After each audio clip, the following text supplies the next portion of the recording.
Hai, Assalamualaikum semua. Jom kita bincang pasal satu benda ni. Subjek dini, hari ni kita akan bongkar 5 teknik power. Bukan untuk belajar lebih kuat, tapi untuk belajar lebih bijak. Jom kita start. Okey, pernah tak rasa macam ni? Bila buka je buku, nampak dalil panjang berjela. Jumpa pula istilah-istilah Arab yang pelik-pelik. Auto rasa pening kan? Rasa macam nak tutup buku and give up. Kalau anda rasa macam tu, relax. Anda tak sorang-sorang. Tapi cuba kita fikir balik. Mungkin bukan subjek tu yang susah gila. Mungkin cara kita attack subjek tu yang tak berapa kena. So, apa kata kita try tukar cara belajar? Kita cari jalan yang lebih smart, yang lebih seronok.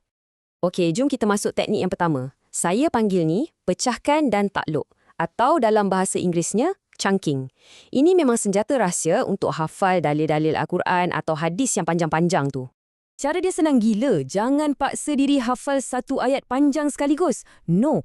Ambil ayat tu, potong-potong jadi bahagian kecil. Macam ni. Hafal bahagian A dulu, ulang, sampai lekat. Lepas tu, move on ke bahagian B. Ulang lagi. Dah confident dua-dua, baru gabungkan A dengan B. Lepas tu, tambah C, tambah D, sampai habis. Simple. Kenapa cara ni menjadi? Sebab otak kita ni dia lebih suka makan benda sikit-sikit. Dia lebih senang nak proses dan simpan maklumat dalam blok-blok kecil macam ni berbanding satu baris panjang yang serabut. Okey, teknik kedua pula. DJ suara sendiri. Yang ni best. Teknik ni memang champion untuk hafal definisi-definisi ataupun kaedah fiqh yang setiap perkataan tu penting. Apa nak kena buat? Ambil handphone, buka voice recorder. Lepas tu, baca je istilah tu dengan maksud dia sekali. Contoh, maksud tayamum. Lepas dah rakam, dengarlah balik rakaman tu. Ulang-ulang. Yang paling best, anda boleh dengar masa tengah buat benda lain. Masa on the way pergi sekolah, sebelum nak tidur, masa tengah jogging, semua boleh. Serius, bila kita dengar suara kita sendiri, benda tu rasa lagi personal dan lagi senang nak masuk kepala. Memori pendengaran kita jadi lebih kuat. Percayalah, confirm lekat punya. Seterusnya, teknik ketiga, visual mufradat. Yang ni khas untuk geng-geng yang struggle dengan Lughatul Arabiah atau bahasa Arab. Terutamanya untuk hafal kosakata, mufradat dan juga tasrif. Okey, cuba tengok beza ni. Cara lama, kita tulis perkataan Arab, lepas tu tulis maksud dia dalam BM. Contoh, falajatun sama dengan peti sejuk. Bosan kan? Nah, cara baru pula, sebelah perkataan falajatun tu, kita lukis gambar peti sejuk. Tak payah lawa-lawa pun, lukis gambar stickman pun jadilah. Janji kita faham. And ni ada satu hack power untuk tasrif. Guna warna. Contohnya, apa kata semua fi'il madhi atau perbuatan lepas, kita highlight dengan warna merah. Dan semua fi'il mudhari' perbuatan sekarang, kita guna warna biru. Terus nampak beza dia kan? Sebab apa benda ni berkesan? Sebab otak kanan kita ni memang suka benda-benda visual. Dia cepat tangkap gambar, cepat tangkap warna. Jadi, bila kita guna teknik ni, kita guna kedua-dua belah otak kita untuk belajar. Memang maksimum. Okey, laju sikit kita gabungkan teknik keempat dan kelima sekaligus. Yang pertama, kad imbas jeda untuk istilah dan yang kedua, penceritaan untuk fakta-fakta sejarah.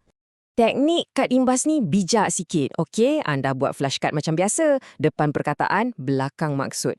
Tapi, kad yang anda rasa susah nak ingat, letak dalam satu kotak khas untuk diulang setiap hari. Kad yang anda dah pro, letak dalam kotak lain untuk diulang seminggu sekali je. So, anda fokus pada benda yang anda lemah. Jimat masa. Lepas tu, untuk subjek macam sirah atau tarikh tasyrik, jangan baca macam baca berita. Cuba tukar fakta tu jadi macam satu skrip cerita. Bayangkan anda tengah bergosip dengan kawan. Weh, kau tahu tak, masa zaman Nabi dulu kan, jadikan ia satu penceritaan yang best. Sebabnya, otak kita ni memang suka cerita. Fakta yang ada jalan cerita, ada watak, ada emosi, lagi senang nak lekat dalam memori kita berbanding senarai fakta yang kering kontang. Okey, sebelum kita habis, saya nak bagi 2 tips bonus kira macam booster untuk semua teknik yang kita dah bincang tadi.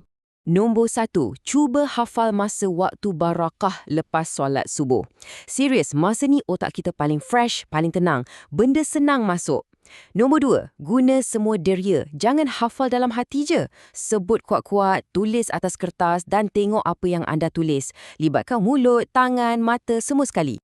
So, sekarang bola di kaki anda. Daripada 5 teknik power ni, yang mana satu yang anda rasa, yang ni aku nak try terus hari ni. Ingat, tahu saja tak cukup. Kena buat. Pilih satu dan mulakan. Selamat mencuba dan semoga berjaya.